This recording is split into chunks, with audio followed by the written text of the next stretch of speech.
This swordsman is no man. This swordsman is a demon, a D-man, if you will, although that would make him a man, thus kind of contradicting what I just said. Doesn't matter. What I want to know is if this D-man has access to the rarest brand of haki in this world. So today we are going to discover once and for all whether or not Zoro is a user of Conqueror's Haki. Hello and welcome to the Grand Line Review, your source for everything One Piece, and today it is time to tackle one of those big general questions that have popped up ever since the word haki was first uttered in the series, and that is the idea of Zoro being able to develop or unleash Conqueror's Haki, also known as Halshoku, Color of the Supreme King, and even Conqueror's Spirit, depending on what, if any, translation you are reading or watching. That's not all though, because I myself am simply not capable of deciding this issue on my own. In fact, I don't think anyone is. So we're going to have to settle this whole Zoro Conqueror's Haki situation through the finest process of arbitration that this Western world has access to, and that is a game show. So welcome to You've Got Haki, and today our contestant is one Roronoa Zoro. Throughout this video, I will be making my case as to why Zoro may have access to Conqueror's Haki and why he may not. But ultimately, it will be up to our three judges to take in this evidence and deliver a final verdict. These three judges are the only people in the series who have ever dared to define Conqueror's Haki, and as so, they are our resident experts, although that's mostly by default. Before we reveal our judges though, just a quick message from our sponsor, which today is the subscribe button for the Grand Line Review, the pressing of which will grant regular One Piece content uploaded straight into your YouTube feed. Regular intake of this content is scientifically proven to raise your intelligence, lower your stress, and even combat erectile dysfunction. So hit that button today, and please do say hi in the comments below if you are a new member of the Grand Fleet. Welcome. But we're going to begin this exploration with a very important question. What is Conqueror's Haki, and does Zoro meet its basic criteria? Which is actually two questions, that's a pretty sneaky move by me. But to answer our first question, let's introduce our judges, starting with Treble. And according to Treble in chapter 782, Conqueror's Haki is a sign that you have the quality of a king, and also a sign that you have been chosen by the heavens. A very almost religious style definition from Mr. Snot Monster, but there you have it. Turning to our second judge, we have Daisy of the Kuja tribe, who defined Conqueror's Haki in chapter 519 as the Haki of the chosen ones. Only 1 in a million has that spirit. So a very similar belief to that of Treble, except Daisy was bold enough to put a number on it in terms of the odds of being blessed with said Haki. And as for our final judge, we have the much more familiar and significantly more significant Silver's Rayleigh, who has a more in-depth explanation of Conqueror's Haki from chapter 597, which is the power to overwhelm, the color of the Supreme King. Most people who have made a name for themselves in this world possess this power. Though you can control the color of the Supreme King, you can't train it to become stronger directly. It is the embodiment of the spirit of the user. The only way to make it stronger is for the user to grow stronger. And quite notably, Rayleigh makes no mention of needing to be born with this ability as if it was some sort of divine gift. However, it is undeniable that the large majority of canon Conqueror's Haki users have gone on to dominate a certain aspect of existence, whether it be ruling their own kingdoms, empires, or organizations, or just possessing the ambition to one day do that thing. And these three explanations give us three broad categories to define a Conqueror's Haki user by. So we are going to begin by examining Zoro with our first category, the quality of a king. Does Zoro possess this factor? Well, something immediately going in Zoro's favor is his overall dream. His ambition is second only to that of Luffy really, and Zoro is dead set on becoming the world's greatest swordsman, a task that is much easier said than done, because it currently involves defeating one Drakeul Mihawk, a man who used to casually duel against an Emperor of the Sea. But more so than that, this desire indicates a core drive to stand atop of any individual who would dare label themselves as a swordsman. This dream does present a distinct drive for dominance, which is very classically kingly, I do say. Although it's not so much that Zoro wants to rule or do anything,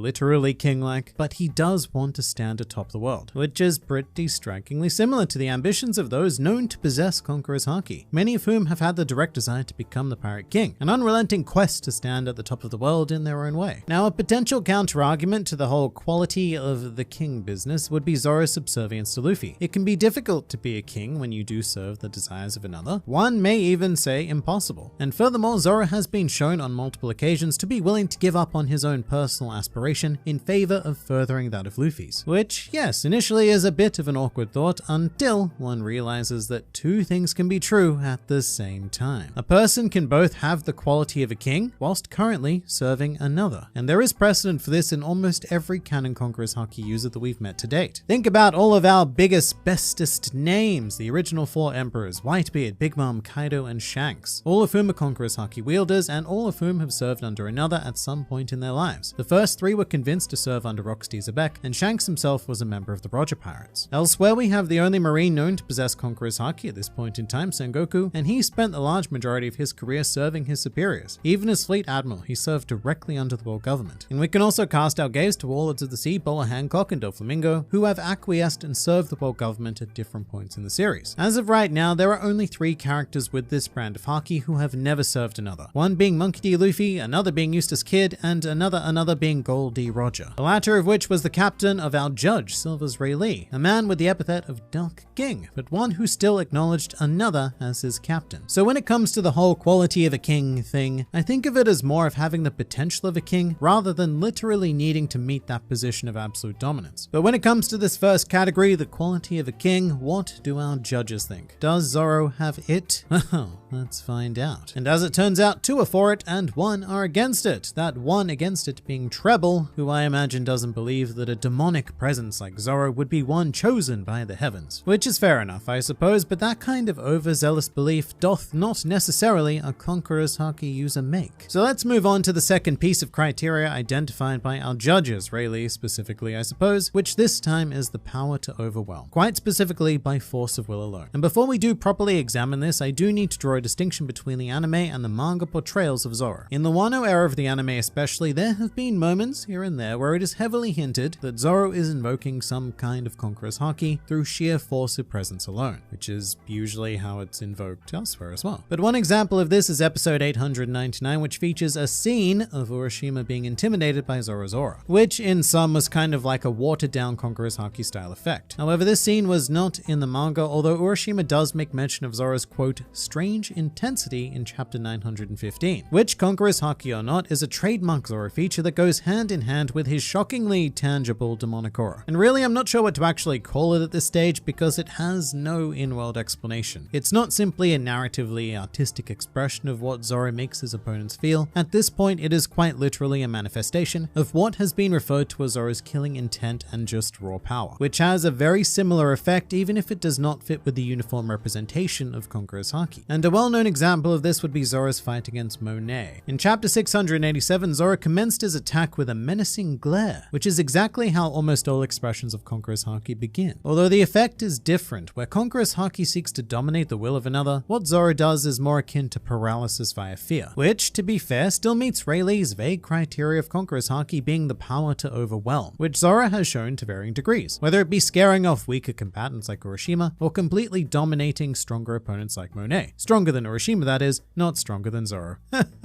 You're not stronger than Zoro. No one is. So it could very well be that Zoro is already a Conqueror's Haki user in moments like these, but it's a variation that we haven't seen before. One that is aimed at producing a more violent style effect. And if you're a Hunter x Hunter fan, this idea should be quite familiar to you because it would be the equivalent of using your aura to engage in Ren. And if you had a particularly violent will when you were doing so, then that would create the bloodlust phenomena, paralyzing opponents via fear. In any case, before I fall down the Nen rabbit hole, we now turn to our judges. Does Zoro meet the criteria of having the power to overwhelm?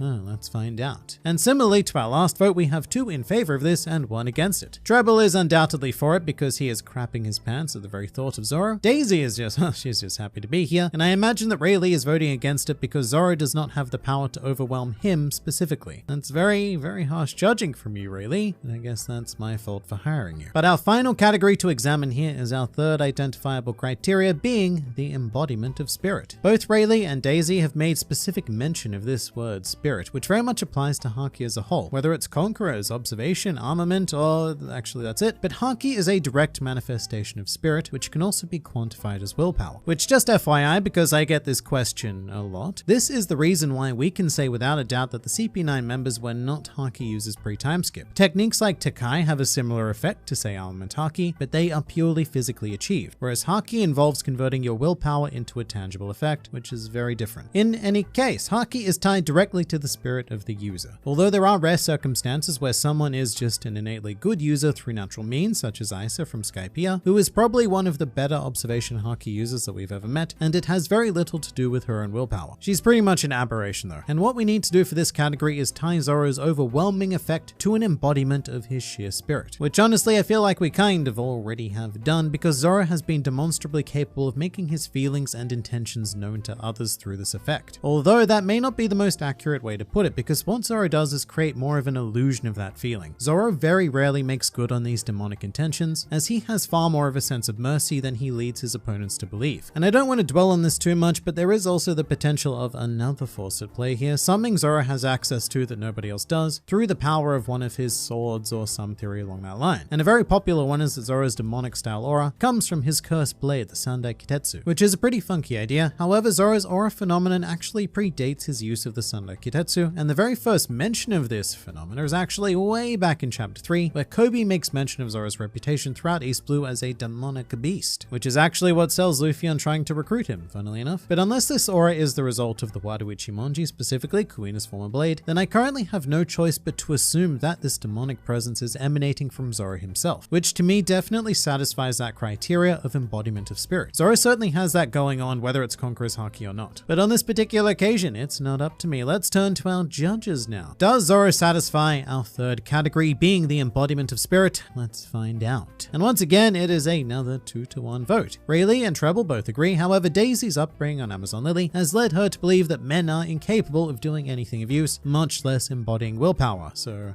But this does land us as the ultimate question. Does Zoro have Conqueror's Haki? Well, our judges may not exactly agree on all of the specific categories and technicalities, but they have all resulted in a very positive outcome. According to Selective Democracy, Zoro meets the 3 identified criteria by possessing the quality of a king, even if he currently serves another. He also 100% has the ability to overwhelm, and furthermore, that power is a direct result of the embodiment of his spirit. As things stand, I actually think that Conqueror's Haki is the simplest explanation for Zoro's presence in One Piece. Anything else requires pretty giant leaps of logic, such as being affected by the power of a sword, or having some sort of connection to a demonic force himself, which really does delve into the realm of magic and the supernatural far more than One Piece itself has ever really been comfortable doing. But as much as I have my conclusion and the judges have theirs, the final decision is going to be left up to you. Yes, you. Because I put up a poll in my community section asking you Grand Fleet members whether or not Zoro has Conqueror's Haki, so let's see the final verdict. And whoa, wow, it looks like just over 70% of you believe that Zoro either has Conqueror's Haki or will be able to access it in the future. So I guess that settles this issue, and if you don't like the outcome, then you have no one to blame except yourselves. And if you'd like to see some more fun discussions, then please do feel free to check out my top 20 worst Devil Fruit users video. Lots of spicy stuff in there. But please do leave your thoughts in the comments below, or even join the discussion on my Discord server. But for now, this has been the Grand Line Review, and I'll see you next time.